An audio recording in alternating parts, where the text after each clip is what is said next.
In this tutorial, we're going to teach you how to add a potential property against a client that you know they own, whether it's a potential or an appraisal, and how to set a follow-up call against that. First of all, it's best you have your client added first, and you will learn this in past tutorials. So we're going to search for my record, and we're going to go into my client card.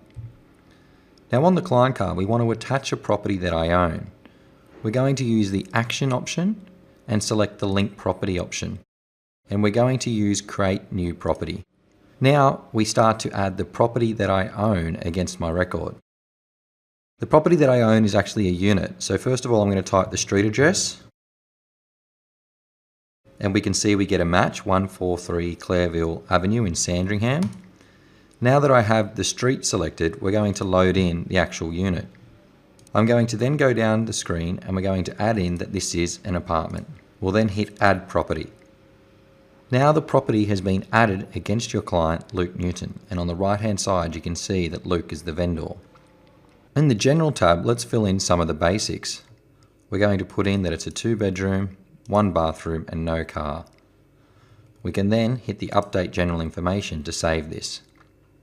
If your property is an appraisal, you'll then need to go to the update status option on the right hand side of the screen, change the property status from potential to appraised, and then select update status. Now that the property is an appraisal, in your life cycle section, in the appraisal tab, you should fill in all of your appraisal information on this screen. Once you have finished that, hit the update appraisal option. Whether you're adding a potential or an appraisal, the final step is to add your follow-up call. So by going to the actions option on the far right, you're then going to select from the list the create a task option.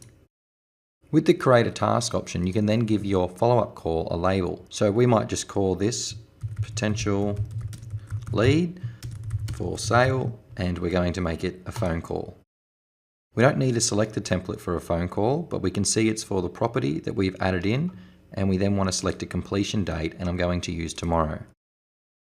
In the notes section, what we're going to do here is just put follow up hot lead and then hit add task. So now that this has been added, we've successfully attached a property to a vendor, put them in as a potential or an appraisal and set a follow-up call.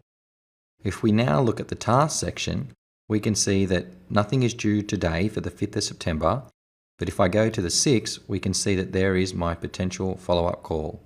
To make that call, I will click on the address to see the property. If I've called the vendor, we can get to their record by clicking their name, or we can add a note here by going to actions and hitting add note. You would then add a note to your record, and in the actions option again, you would hit create task to set your next follow-up call against this property. Once you have finished the task, you can then go to your task section and tick this as finished.